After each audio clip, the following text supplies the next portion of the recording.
Bonsoir. Ce soir, je vais vous raconter l'histoire d'une rencontre née dans un aéroport étranger. Une histoire où le hasard a enfermé deux âmes entre un départ et une arrivée. Une histoire où le temps suspendu a transformé une attente en passion. Et croyez-moi, parfois un simple retard peut bouleverser toute une vie. Il était tard et l'aéroport vibrait encore de voix d'annonce de pas pressés. Je revenais d'un voyage sans éclat fatigué, l'esprit vide, le cœur encore plus. Les écrans affichaient en rouge un mot que je redoutais, retard. 2 heures d'attente, 2 heures de trop. Je me suis assise près d'une baie vitrée immense, où la pluie dessinait des rivières liquides. À ma droite, un homme s'est installé sans un mot avec une élégance calme. Son parfum discret s'est mêlé à l'odeur métallique du kérosène et du café brûlé. J'ai croisé son regard et j'ai compris qu'il ne s'agissait pas d'un hasard.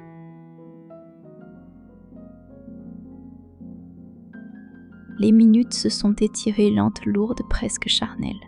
Il lisait un livre en silence, mais ses yeux revenaient vers moi toujours au moment où je levais les miens. Chaque croisement de regard était une caresse invisible, un fil tendu entre nous. Je sentais mon souffle devenir plus court, mes mains jouaient nerveusement avec la anse de mon sac. Je fus patiente. Mais j'avais envie de parler et je ne le faisais pas. Et pourtant, chaque seconde ajoutait une étincelle de plus à cet incendie muet. Les annonces grésillaient, mais je n'entendais plus que la musique sourde de mon cœur.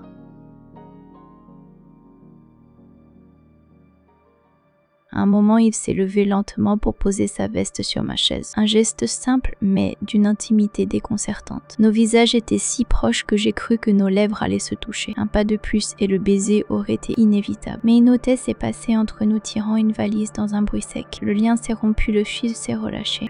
Je suis restée figée, les lèvres entr'ouvertes, brûlantes de ce qui n'avait pas eu lieu.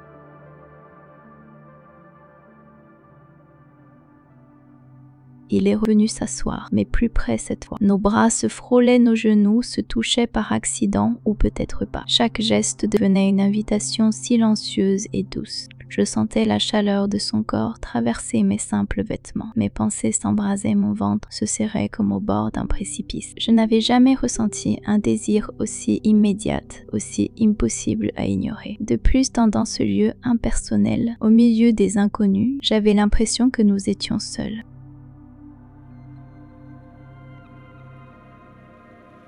Quand il a pris ma main, ce fut comme si l'aéroport s'était vidé. Il l'a serrée doucement, mais avec une autorité claire, irrésistible. Je me suis laissée guider sans réfléchir vers un couloir désert menant aux toilettes fermées. Les murs blancs, les néons froids, tout semblait disparaître. Il m'a attirée contre lui, et ses lèvres ont enfin trouvé les miennes. Un baiser profond, long, chargé de toute la frustration accumulée. Ses mains ont glissé le long de mes hanches fortes et précises. Mon dos a heurté la paroi et j'ai senti le froid du métal se mêler à la chaleur de sa peau. Ses caresses descendaient avec lenteur comme pour redessiner chaque contour de mon corps. Ma robe se soulevait à peine, mais chaque froissement de tissu m'arrachait un frisson. Je n'étais plus qu'un souffle, un vertige, un abandon. Son rythme imposait le mien ferme et sensuel, jusqu'à ce que je perde toute notion du temps. Quand l'extase m'a traversée, ce fut comme une déflagration, silencieuse, noyant tout dans une chaleur infinie.